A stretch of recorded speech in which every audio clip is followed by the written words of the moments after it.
Hello મિત્રો, કેમ છો? મજામાં? આજે હું બનાવવાની છું વેજ પનીર ગ્રેવી, બહુ જ સરસ મજાની. એના જોડે તમે રોટલી પણ ખાઈ શકો અને પરાઠા પણ ખાઈ શકો, બ્રેડ પણ ખાઈ શકો, એમને એમ પણ પી શકો. બહુ સરસ મજાનું. તો સૌથી પહેલાં મેં તેલ ગરમ મૂક્યું છે. તેલના અંદર હું નાખીશ આદુ, મરચાં, લસણ વાટેલા છે, બધા એક એક ચમચી છે. લસણ થોડું વધારે છે અને સૂકા મરચાં લીધા છે, એ નાખવાનું છે.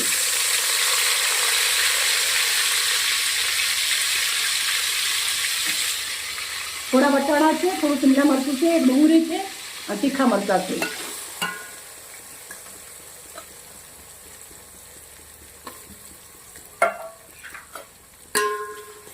થોડું એવું સાંતળી લેશું આને આપણે. 2 ચમચી કોર્નફ્લોર લીધો છે, 1 ચમચી મેંદો લીધો છે. અંદર આપણે પાણી નાખવાનું છે અને ગ્રેવી બનાવી દેશું.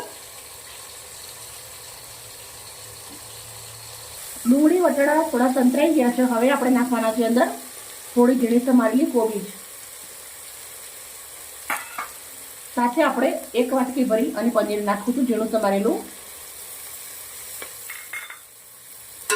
પનીરના ટુકડા તમે નાના મોટા તમારા મરજી પ્રમાણે કરી શકો છો. પનીર છીણી નાખો તો બી ચાલે, પણ મેં થોડા કટ કરી નાખ્યા છે. હવે આને આપણે 3 થી 4 મિનિટ સુધી પાકવા દેશું. સરસ મજાની ડુંગળી અને પનીર સંતરાઈ ગયું છે. બહુ આપણે કડક નથી બનાવવાનું, થોડું આવું જ રાખવાનું છે. હવે આપણે અંદર કાળા મરી કૂટેલા નાખું છું 1 ચમચી, પછી અડધી ચમચી મીઠું,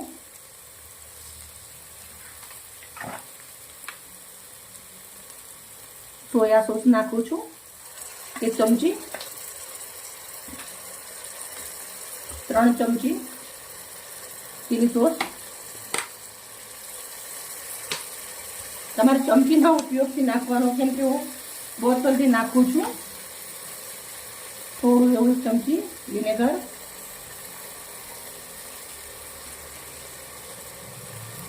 હવે આપણે થોડોક એવો ફૂડ કલર નાખશું.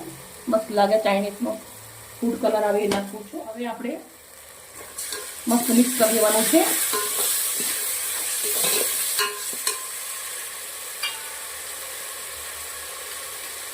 થોડું ટેસ્ટી બનાવવા માટે થોડોક એવો આજીનો મોટો નાખું છું. તમારા ઘરે બાળકો નાના હોય આજીનો મોટો નહીં નાખવાનો.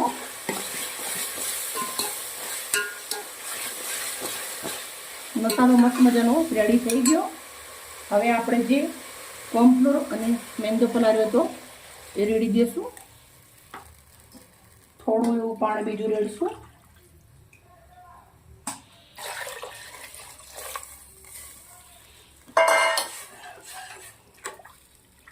હવે આપણે સરસ મજાનું આને ઉકળવા દેવાનું છે.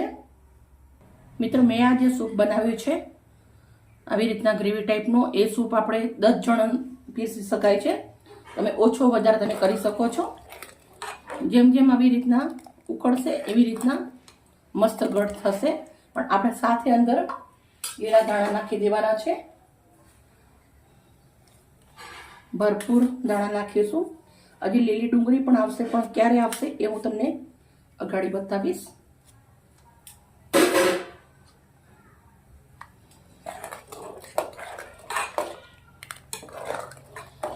મિત્રો, તમે આવી રીતના ક્યારેય ગ્રેવી વાળું નહીં ખાધેલું હોય, એકવાર જરૂરથી ટ્રાય કરજો. નવું છે, સાથે એકદમ ટેસ્ટી છે.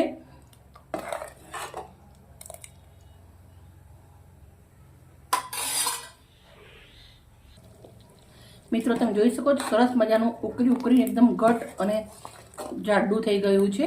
હવે આપણે આવી રીતના રાખવાનું છે. થોડું હજી પકાવીશું એટલે આપણે રોટલી ભાખરી બધા જ જોડે ખાઈ શકાય. હવે આપણે લીલી ડુંગળી નાખી દેવાની છે.